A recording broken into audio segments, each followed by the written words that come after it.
26th Starlink mission overall. Now, if you're curious, Starlink is a satellite internet constellation designed and manufactured by SpaceX that can provide high-speed, low-latency internet to people living in remote and rural areas across the globe. To date, over 500,000 people have placed an order or put down a deposit for Starlink. And with every launch, we get closer to connecting more people across the world. Starlink is the world's largest satellite constellation, made possible with the help of our Falcon 9 orbital-class reusable rocket. And today will actually mark SpaceX's 115th launch of a Falcon 9. Now, if you've been following along, it's been a really busy year for us here at SpaceX. So far, we've had 16 launches in 2021, including 3 high-altitude tests of a Starship prototype and a human spaceflight mission to the International Space Station for NASA. Just this past weekend, after spending about 6 months in space, we brought the 4 astronauts of the Crew 1 mission back home to Earth, and a little bit later in the broadcast, we'll be sharing more details about their return flight. Now, just under T-minus 10 minutes to go, all systems are currently go. Why don't we take a closer look at the Falcon 9? You're looking at a live view of Falcon 9. That's our 2-stage rocket.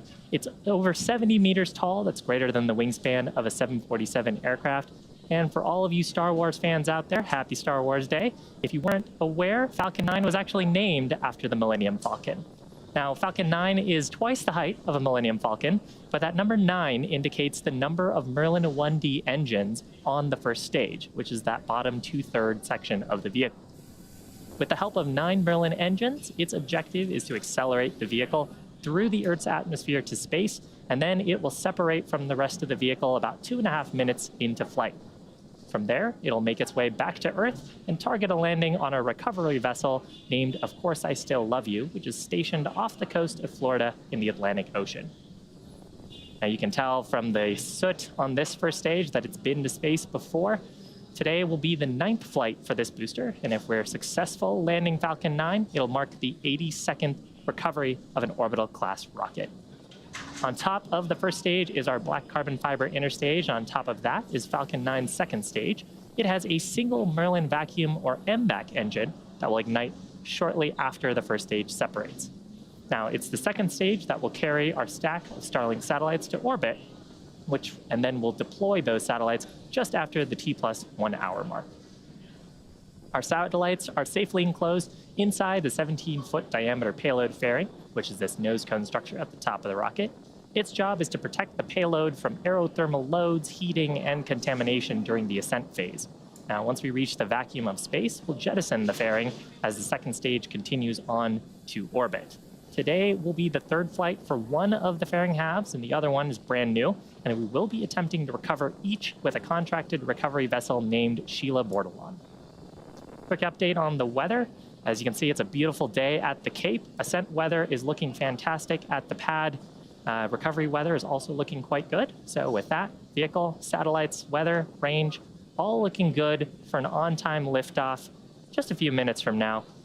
Now, if for some reason today during the count, if we're not able to launch, we do have a backup opportunity tomorrow at 2:39 p.m. Eastern Time. As I mentioned earlier, today we are launching from the historic Launch Pad 39A. This is the same launch pad responsible for sending NASA astronauts to the moon in the 1960s, and more recently, helping bring human spaceflight back to the United States after the conclusion of the Space Shuttle program in 2011. Less than 2 weeks ago, SpaceX launched its 3rd human spaceflight mission with a flight-proven booster and Dragon spacecraft from this very pad. This time, we had 4 crew members on board. Those were NASA astronauts Shane Kimbrough and Megan MacArthur, European Space Agency astronaut Thomas Pesquet, and Japan Aerospace Exploration Agency astronaut Aki Hoshide. That was the start of the 6-month Crew 2 mission to the International Space Station. And just 8 days later, after spending 167 days in space, the Crew 1 astronauts returned to Earth on Sunday, May 2nd, making their journey the longest duration mission for a U.S. spacecraft since the final Skylab mission in 1974. With NASA astronauts Mike Hopkins, Victor Glover, and Shannon Walker aboard, as well as JAXA astronaut Soichi Noguchi, Dragon autonomously undocked from the International Space Station at 8:35 p.m. Eastern Daylight Time on Saturday, May 1st. spacecraft performed a series of departure burns to move away from the orbiting laboratory. You can actually see here those Draco thrusters firing on the Dragon spacecraft. We spent a little bit of time in orbit, and then had an opportunity to come back to Earth. The spacecraft re-entered the Earth's atmosphere, deployed its 2 drogue chutes and 4 main chutes in preparation for a soft water landing, and upon splashdown, SpaceX quickly recovered Dragon from the water as well as the Crew 1 astronauts. Now, this was the first nighttime splashdown of a U.S. spacecraft with crew on board since Apollo 8 in 1968. Now, the crew, as you can see, were pretty happy, healthy, and really seemed to enjoy the ride aboard Dragon. It's been a fantastic couple of weeks for the human spaceflight program, and the team here at SpaceX is honored to have been a part of it. Now, we are just at T-minus 5 minutes away from liftoff. Falcon 9 is now moving into the final stages of its countdown. We're currently awaiting the transporter erector, or TE, retraction. The transporter erector is that structure, the white structure to the left of the vehicle. It provides liquids, gases, and electrical connections to the second stage, as well as air conditioning to the payload. And at about, or just about now, actually, we should start to see the transporter erector beginning its retract process. So first we'll see that clamp that you can see right underneath the payload fairing starting to retract. And then shortly after, the transporter erector will move away from the vertical position to about 2 degrees away from the vertical. Then finally, around T-minus 0, hydraulics will pull away the transporter erector farther from Falcon 9, clearing the way for it to ascend. At this point, the first stage is nearly fully loaded with 1 million pounds of kerosene fuel and liquid oxygen. Keep an eye out here for the transporter erector now on the right side of the vehicle. Should start to retract away shortly. Now, super chilled liquid oxygen, which you can actually see some of the gas clouds forming from, that's our propellant oxidizer. It forms those white clouds around the rocket as it comes into contact with the moist Florida atmosphere. We're constantly topping up the propellant in these final minutes until liftoff, and those small oxygen vents overboard form these clouds. There's transporter erector retracting to that 2-degree position. Coming up in about 15 seconds, we should hear a call out for prop loading complete on the first stage.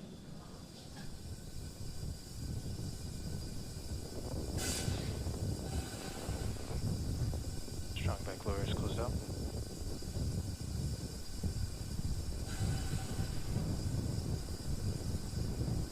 Then coming up shortly after that will actually be a call out for the second stage completing its prop loading. Expect that call around T-minus 2 minutes.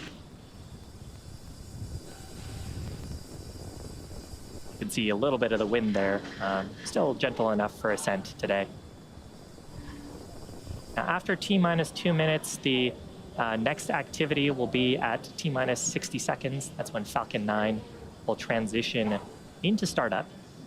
That's when Falcon 9's internal flight computers will take over the countdown until essentially through the rest of the mission.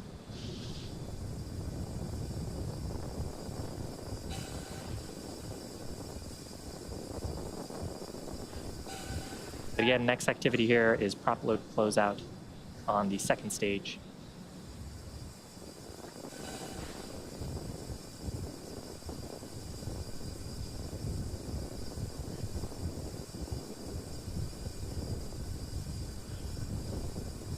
Locks and fuel load is complete. With that, Falcon 9, from a prop perspective, is ready to go. Team still not working any issues on Falcon 9. That venting you're seeing there is nominal. Again, that's liquid oxygen from the transporter erector. In the lines in the transporter erector that we're venting, and as it comes into contact with the warm Florida atmosphere, turns into a gas and humidify and forms clouds with the humidity in Florida. Coming up, transition into startup. Shortly after, we'll hear the final poll from the launch director, giving their go for launch.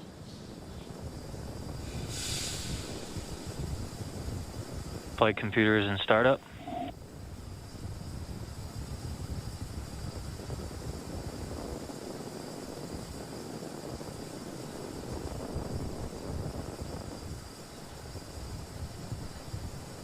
Falcon 9, Starlink LD is go for launch. Fantastic news. So with that, launch teams in the vehicle looking healthy, ready to go for launch. T-minus 30 seconds to go when we listen to the terminal count. 30 seconds. For Falcon 9 taking our Starlinks to orbit.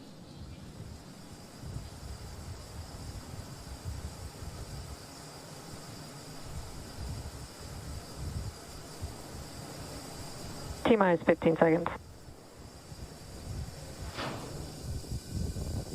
10, 9, 8, 7, 6, 5, 4, 3, 2, 1, 0. Ignition. And liftoff. May the force be with us. Stage 1 chamber pressures are nominal. Vehicle is pitching downrange.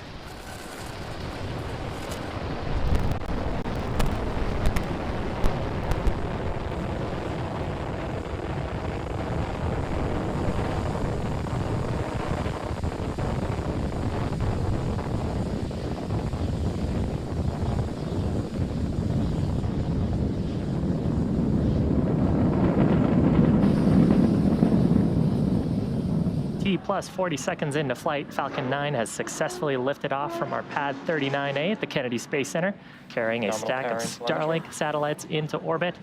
Coming up, we have just throttled down for the point of maximum dynamic pressure, or max Q. That's when we experience the highest structural loads on the vehicle. That's from the combination of how fast we're moving through the Earth's atmosphere, Falcon 9 is supersonic. increasing our velocity as the density of the atmosphere continues to decrease.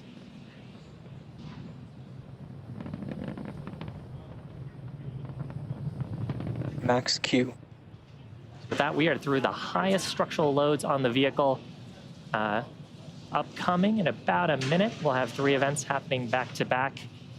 First of those will be main engine cutoff, or MECO. That's where we will shut down all 9 of those Merlin 1D engines to slow down the vehicle in preparation for stage separation. That's the next event MVAC where the engine chill has first started. and second stages will separate. Stage 1 starting to make its way back down to landing. And stage 2 will continue on with the third event, second engine start number 1, or SES1. That's where the Merlin vacuum engine will ignite and then continue to propel the second stage along with the payload to orbit. You heard the call there for MVAC engine chill. That means we've started flowing a small amount of propellant into the turbo pumps on the Merlin vacuum to prepare it for the full flow of when we perform second engine start. So coming up shortly, about 2.5 minutes into flight, main engine cutoff, followed by stage separation, and then shortly after, second engine start number 1.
vacuum engine will ignite and then continue to propel the second stage along with the payload to orbit. You heard the call there for back engine chill. That means we started flowing a small amount of propellant into the turbo pumps on the Maryland vacuum to prepare it for the full flow of when we perform second engine start. So coming up shortly, about 2.5 minutes into flight, main engine cutoff, followed by stage separation, and then shortly after, second engine start number 1.